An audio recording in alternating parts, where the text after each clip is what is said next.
Hello साथियों, नमस्कार। मैं आशीष कुमार आपके अपने प्यारे से YouTube channel sunrise rail update में आप सभी लोगों का हार्दिक स्वागत करता हूं। साथियों, एक बार फिर से मैं आपके लिए रेलवे संबंधी एक और वीडियो लेके आया हूं। इस वीडियो में मैं रेलवे के ग्रुप डी पोस्ट के बारे में चर्चा करूंगा। साथियों, जैसा कि आप जानते हैं कि रेलवे ग्रुप डी में कुल मिला के लगभग 17 पोस्ट है, 17 डिपार्टमेंट है। तो उसी डिपार्टमेंट के बीच में एक हमारा है हॉस्पिटल अटेंडेंट, जिसको हॉस्पिटल असिस्टेंट भी कहते हैं या हॉस्पिटल प्यून भी कहते हैं। तो साथियों, आज इसी के ऊपर मैं विस्तार से चर्चा करूंगा कि या इसका जॉब प्रोफाइल है, कितने घंटे की वर्क होती है, क्या इसमें रिस्क है, क्या काम करना पड़ता है, इसमें कैसे प्रमोशन मिलेगा, ये तमाम सारे मुद्दे के ऊपर मैं बारी बारी से चर्चा करूंगा।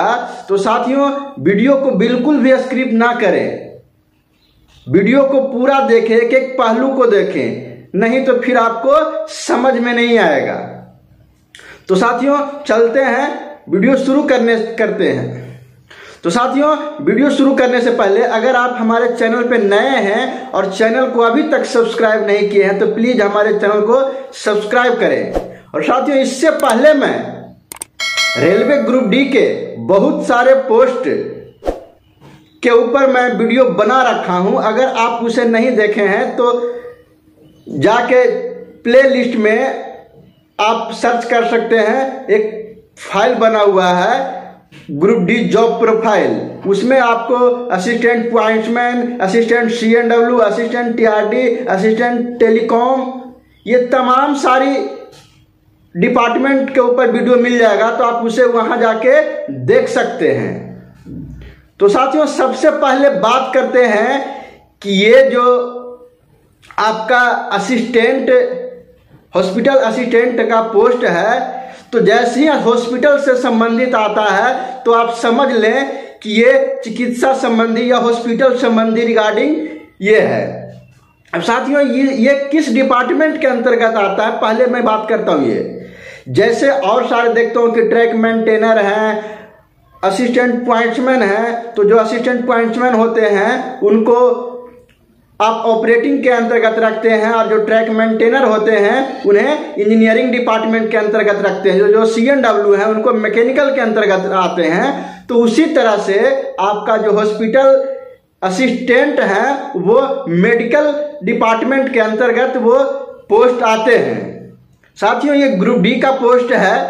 अब इसका बात करता हूं कि जो मेडिकल कैटेगरी होना चाहिए, जो आपको एग्जाम दिए, आपका मेडिकल वेरिफिकेशन हुआ, तो उसमें मेडिकल स्टैंडर्ड क्या होना चाहिए कि आपको ये पोस्ट मिलेगा।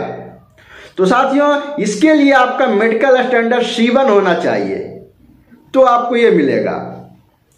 अब इसके बात करते हैं कि ड्यूटी आवर कितने होती है। तो साथियों, इसका ड्यूटी आवर होता है जो 8 घंटे की होती है। 8 घंटे में आपको 3 शिफ्ट में काम चलता है। जैसे मान लीजिए कि अगर 8 से 4 रहा, फिर 4 से 12 रहा, 12 से सुबह 8 रहा, लेकिन वो जगह जगह पे 1-2 घंटे का फर्क रहता है। वो तो जहां पे आप जाएंगे तो वहां का रोस्टर में आपको पता चलेगा। अब साथियों, बात करते हैं कि इसमें जॉब कहां कहां मिलेगी। तो साथियों, जितने भी रेलवे सरकारी हॉस्पिटल हैं, छोटे से लेके बड़े, क्योंकि ये हॉस्पिटल जो होता है जोन लेवल पे भी होता है, डिवीजन लेवल पे होता है, और आपके एरिया वाइज पे होता है। जैसे मान लीजिए कि कोई यार्ड है, कोई लोको शेड है, उसके बगल में अगर रेलवे कॉलोनी है तो क्षेत्रीय डिवीजन के अंतर्गत में भी अलग अलग क्षेत्र के जगह पे वो हॉस्पिटल होते हैं, उसमें ड्यूटी लग सकती है। और या तो डिवीजन लेवल पे, जहां पे डिवीजन है वहां पे आपको भी ड्यूटी लग सकता है। तो साथियों, जो डिवीजन लेवल पे हॉस्पिटल होता है, रेलवे अस्पताल होता है, उसमें आपको थोड़ा भीड़ भाड़ ज्यादा रहता है, उसमें वर्क थोड़ा सा आपको क्षेत्रीय की अपेक्षा लोड ज्यादा रहेगा, क्योंकि उसमें सारे चीज का इलाज होता है। और पूरे डिवीजन के सारे डिपार्टमेंट उसमें आके ट्रीटमेंट करवाते हैं। लेकिन जो क्षेत्रीय होता है तो उसमें आपका रेलवे कॉलोनी में जो लोग रहते होंगे या तो अगल बगल में जो ड्यूटी करते होंगे इमरजेंसी केस में, उनको यहाँ पे बुलाया जाता है, इलाज के लिए आते हैं, तो वहाँ पे भीड़ कम रहता है। अब साथियों ये जो 3 शिफ्ट का ड्यूटी है तो हो सकता है कहीं कहीं 1 ही 2 शिफ्ट चले, इमरजेंसी के लिए कुछ लोग को रखते हैं। लेकिन जो बड़े स्तर पे हॉस्पिटल हैं डिवीजन लेवल पे, उसमें 24 आवर स्टाफ की जरूरत होती है, उसमें 24 आवर स्टाफ की नीड होती है। साथियों बात करते हैं कि इसमें काम क्या करना पड़ता है। असिस्टेंट, जो हॉस्पिटल असिस्टेंट या अटेंडेंट होते हैं, उनका काम क्या होता है। तो साथियों इनका जो काम होता है वो कोई ज़्यादा भारी भरकम काम नहीं होता है, इजी काम होता है, नॉर्मल वे में काम होता है। जैसे मान लीजिए कि हॉस्पिटल की रख रखाव में आपको सहायता करना, आप सहायक के रूप में वहाँ पे हैं। जैसे जो आपके डॉक्टर साहब होंगे, हेड होंगे, उनके इंस्ट्रक्शन को पालन करना। अब उसी बीच आपको थोड़ा बहुत क्लीनिंग का काम है कि किया जा सकता है। जैसे कोई टेबल डेस्क है, या तो आपको अगर कोई हॉस्पिटल में ऐसे मरीज आए हैं जिनको ड्रेसिंग करने की जरूरत है, तो डॉक्टर साहब के साथ में रह के आपको उनका हेल्प करना होगा, उनको रख रखाव करना होगा। उसके बाद आपका जो वहाँ पर्ची कटता है जो नंबर लगाने के लिए, तो हो सकता है आपको भी उसके लिए लगाया जा सकता है। ये हो गया। अब उसके बाद आपका जो मरीज होते हैं हॉस्पिटल में एडमिट होते हैं या बीमार होते हैं, उनका विशेष रूप से ध्यान करना। अगर वार्ड में कोई मरीज ट्रीटमेंट के लिए गए हुए हैं तो उनका समय समय पे खाना का व्यवस्था करना, फल फ्रूट देना, दवाई खिलाना, उनको कहीं जाने आने की चाहत है, जैसे मान लीजिए कि बेड से उनको बाथरूम जाना है, टॉयलेट जाना है, तो उस समय उनको हेल्प करना। उनका जो बेड होता है वो अच्छी तरह से साफ सुथरा से बिछाना। ये सब तमाम सारे जो छोटे छोटे चीज है वो आपको करना पड़ेगा, जो कि बहुत ही इजी काम है। हालांकि साथियों क्लीनिंग के लिए जो क्लीनिंग स्टाफ होते हैं जेंट्स और लेडी दोनों अलग से होते हैं, लेकिन फिर भी उसके नहीं रहने या चाहे तो नेसेसरी कर होने पे आपको थोड़ा बहुत काम वहाँ का देखना पड़ेगा। और साथियों इसमें जो है कि आप काम करते करते जितना काम में इंटरेस्ट लेंगे उतना आपको बेनिफिट होगा। बेनिफिट के रूप में आपका ये होगा कि जब आप डॉक्टरी लाइन में जाएंगे तो आपको इंजेक्शन देना, चाहे तो सलाइन चढ़ाना, जो डॉक्टर साहब कर रहे हैं उनके बगल में है, तो आप देख देख के सीख जाएंगे। तो उससे क्या होगा कि कभी किसी को विषम परिस्थिति में या तो घर में अगर आप हैं और किसी को कोई परेशानी हो रहा है, सलाइन चढ़ाना या तो चाहे तो कोई इंजेक्शन लगाना, तो आप खुद से भी लगा सकते हैं और उसके जरिया आप किसी का भलाई भी कर सकते हैं। ये आपके लिए बहुत बड़ा अपॉर्चुनिटी, बहुत बड़ा फायदा है हॉस्पिटल अटेंडेंट बनने का, क्योंकि आपके अंदर डॉक्टर का एक नॉलेज धीरे धीरे पनपते जाएगा, जिससे आप किसी का इलाज भी छोटा मोटा कर सकते हैं, कोई दवाई भी दे सकते हैं। ये तमाम सारी चीजें आप कर सकते हैं। अब साथियों इसमें बात करते हैं थोड़ा रिस्क का, कि क्या हॉस्पिटल में रिस्क वाला काम है। तो देखिए साथियों रिस्क वाला कोई काम नहीं है, लेकिन जिस तरह से हमारे पिछले 2 साल में कोरोना काल आया था तो उसमें जो संक्रमण की संख्या था वो बढ़ गया था। तो जो आप पेशेंट का ट्रीटमेंट कर रहे हैं या तो उनकी हेल्प कर रहे हैं, तो हो सकता है उनका संक्रमण जो है इंफेक्शन आपको थोड़ा बहुत लग सकता है। इसके लिए आपको वहाँ पे जब भी ड्यूटी करें तो पूरी तरह से मास्क और ग्लव्स वगैरह एकदम बिल्कुल अच्छे तरह से सेफ्टी के साथ काम करें, ताकि आप उस बीमारी से ग्रसित ना हो।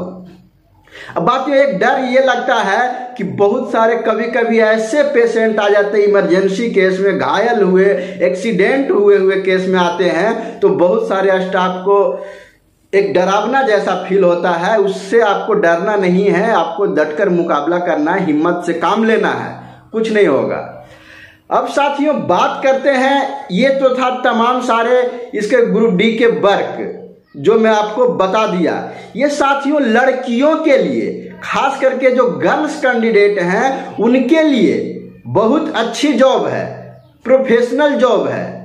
इस जॉब में जो भी स्टाफ होंगे उनको एक रिस्पेक्ट मिलेगा, क्योंकि आप पेशेंट की रक्षा कर रहे हैं, उनके मदद कर रहे हैं, देख रेख कर रहे हैं, तो आपको जो है भलाई के रूप में एक अलग तरह का इज्जत मिलेगा, रिस्पेक्ट मिलेगा, आपको एक अलग व्यू से नजरिया से देखेंगे।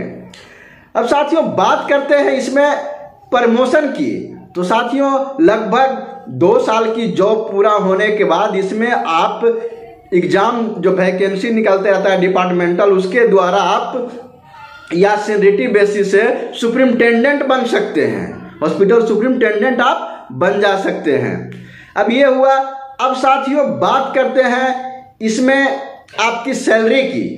तो सैलरी के रूप में बता दें साथियों कि ये सभी लोग के लगभग बराबर होता है। इसमें आपका बेसिक 18,000 रुपया रहेगा, डीए जो अभी 42% है वो रहेगा, अगर नाइट ड्यूटी करते तो नाइट अलाउंस रहेगा, ड्रेस अलाउंस मिलेगा और आपको एचआरए मिलेगा, टीआरए मिलेगा, ये तमाम सारे सुविधा जो अलाउंसेज है वो आपको मिलेगा। उसके साथ में अगर मान लीजिए कि आप अपने डॉक्टर साहब के साथ में कोई ट्रेन में या चाहे तो अपने हॉस्पिटल से अलग जाते हैं तो आपको ट्रेवलिंग अलाउंस आपको मिलेगा। एनएच के दिन अगर आपका ड्यूटी लग गया तो नेशनल हॉलीडे 384 रुपया आपको मिलेगा। ये तमाम सारे आपको फैसिलिटी मिलेगा। ये आपका एक अलाउंस है जो पेशेंट केयर अलाउंस होता है, जो पीसीए बोलते हैं, वो आपको साल भर में 4100 रुपया मिलता है। ये अलाउंसेज आपको इसलिए मिलता है क्योंकि साल भर में आपने जो हॉस्पिटल में मरीज हैं उनकी देखभाल किए हैं, उसके प्रोत्साहन के लिए या कहिए कि उसके पुरस्कृत के लिए आपको 4100 रुपया, 4100 रुपया हर साल आपको मिलता है। तो साथियों ये था आपका सैलरी। कुल मिला के आपको अगर आप क्षेत्रीय ग्रामीण इलाका में हैं तो आपको 31 से 32 हज़ार रुपया कट कुट के इन हैंड आपको मिल जाएगा। अब बात करते हैं इसमें छुट्टियां की। तो छुट्टियां के रूप में जो और डिपार्टमेंट में मिलता है वो इसमें भी मिलता है। आपको हर 6 माह पे 15-15 एलएपी मिलेगा, 10 पूरे साल में सीएल मिलेगा और 10-10 आपका एचएलएपी मिलेगा, जो आपको मेडिकल सिक मिलता है, वो आपको मेडिकल सिक लीव मिलेगा। तो इस तरह से आपको समझिए कि 45 से 50 दिन का आपको छुट्टी मिल जाता है। और उसके बाद आपको वीकली एक रेस्ट मिलेगा, जिस दिन होगा संडे रेस्ट होगा या कुछ सबका अलग अलग होता है, तो वो आपको रेस्ट मिलेगा। अब उसके बाद करते हैं कि आपके आने पास पीटीओ की सुविधा। तो साथियों इसमें आपको अगर आप पहले बार ज्वाइन किए हैं तो एक आपको फ्री पास मिलेगा, 3 पीटीओ मिलेगा। पीटीओ मिलेगा तो पास में हो सकता है आपको 3rd AC का अलाउ हो जाए। जैसे ही आपका 5 साल सर्विस हो जाएगा तो आपको 3 फ्री पास मिलने लगेगा और 4 पीटीओ मिलने लगेगा।